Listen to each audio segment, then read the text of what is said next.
Bien, bienvenue à tous. Je suis très heureuse de vous accueillir aujourd'hui pour le colloque qui va se dérouler sur 2 jours et qui va donc commencer les travaux que nous allons mener cette année dans la chaire de métaphysique et de philosophie de la connaissance. Alors pourquoi est-ce que j'ai considéré qu'il était important de travailler sur cette question de la causation pour la raison suivante. Eh bien parce que la philosophie de la causalité a connu ces 40 dernières années un essor considérable dont il n'est pas sûr qu'il ait toujours été apprécié en France à sa juste mesure.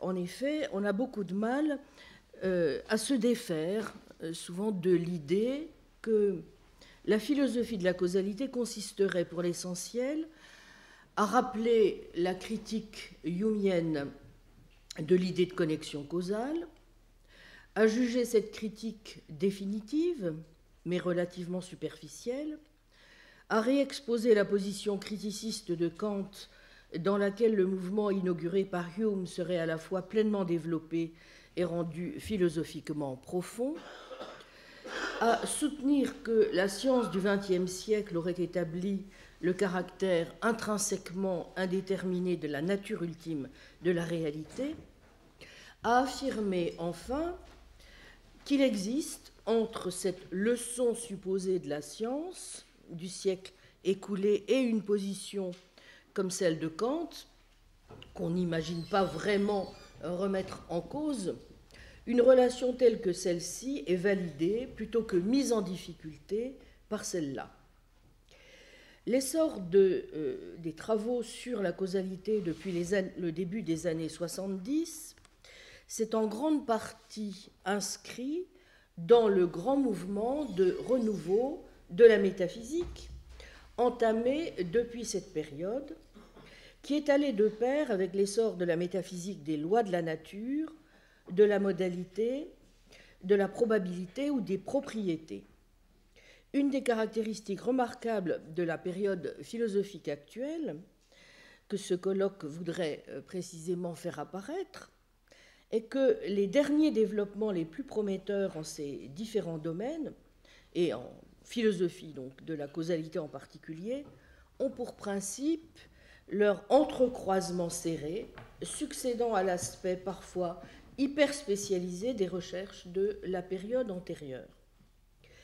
Donc les questions particulièrement vives que nous allons aborder aujourd'hui et demain sont notamment les suivantes. Lorsqu'on affirme que C est la cause d'un effet E, sur quelle base ou d'après quels critères distingue-t-on C de l'une ou l'autre des conditions impliquées dans l'occurrence de E? Peut-on soutenir qu'une cause suffit à produire son effet, tandis qu'une condition de E est simplement nécessaire à son occurrence? Peut-il y avoir une connexion causale entre C et E sans nécessitation de E par C? À supposer que l'occurrence de E soit indéterminée, au sens où elle serait dépourvue de conditions suffisantes, serait-elle pour autant sans cause? Faudrait-il adopter une conception probabiliste de la causalité pour rendre compte de l'occurrence de E? Une telle conception, selon laquelle une cause augmente la probabilité de son effet, est-elle défendable? Le fait que X augmente la probabilité de l'occurrence de Y est-il nécessaire et ou suffisant pour que X soit la cause de Y? Le problème dit de la préemption ne l'interdit-il pas? Quelle est par ailleurs la nature métaphysique de la connexion entre une cause et son effet? S'agit-il d'une corrélation statistique, d'un processus physique, d'une relation de dépendance contrefactuelle, d'une subsumption nomologique? En quoi consiste ensuite la nature métaphysique des relata causaux? Sommes-nous en présence de faits, d'événements, d'objets, de propriétés? Autres questions encore, des absences, des omissions, des non-occurrences peuvent-elles être entendues comme des causes véritables? Relativement cette fois à ce qui est en jeu dans l'explication causale, donner une explication causale de E par C revient-il ou non à soutenir que C est la cause de E? Ou se peut-il que E soit causalement expliqué par C sans que C soit tenu pour une cause véritable de E? Notre concept de causation, donc causalité, recouvre-t-il deux idées fondamentalement distinctes? Celle d'un rapport de dépendance contrefactuelle entre C et E, c'est-à-dire si C ne s'était pas produit, alors E ne se serait pas produit non plus, et celle d'une production physique ou mécaniste de E par C. Importe-t-il en particulier de faire une telle distinction pour répondre à la question de savoir si la causalité est transitive? Par ailleurs, une connexion causale est-elle nécessairement la connexion de deux relata temporellement distincts, ou bien C et E peuvent-ils être simultanés? Doit-il y avoir une priorité temporelle de C sur E pour que C puisse être une cause de E?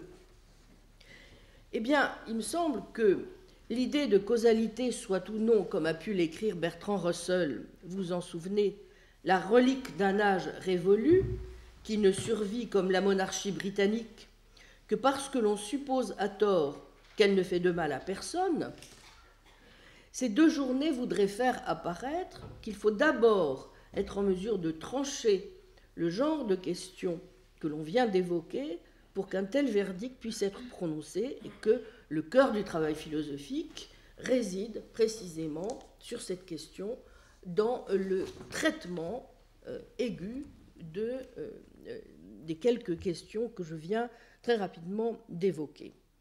J'ai mentionné la couronne britannique, et donc ceci va me permettre maintenant de passer à la langue de l'Empire britannique et de donner la parole en anglais, donc, au professeur de l'Université de Cambridge, qui est le professeur Hugh Price. So I would like to welcome you, Hugh, for coming to this conference today, and I would just give a few words of presentation. Hugh is Bertrand Russell, professor of philosophy at the University of Cambridge.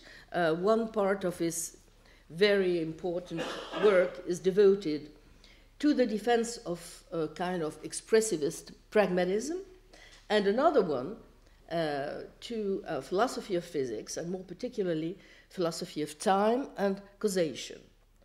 His main publications, of course, I can't give you just a very few titles, include philosophy of time and causation, facts and the function of truth, time's arrow and Archimedes' point, naturalism without mirrors, or expressivism, pragmatism, and representationalism, which is the last Oxford University Press book, I think, right? So the title of the talk by Hugh is Causation in the Quantum World, a New Case for the Paris Option, ? So please, Hugh.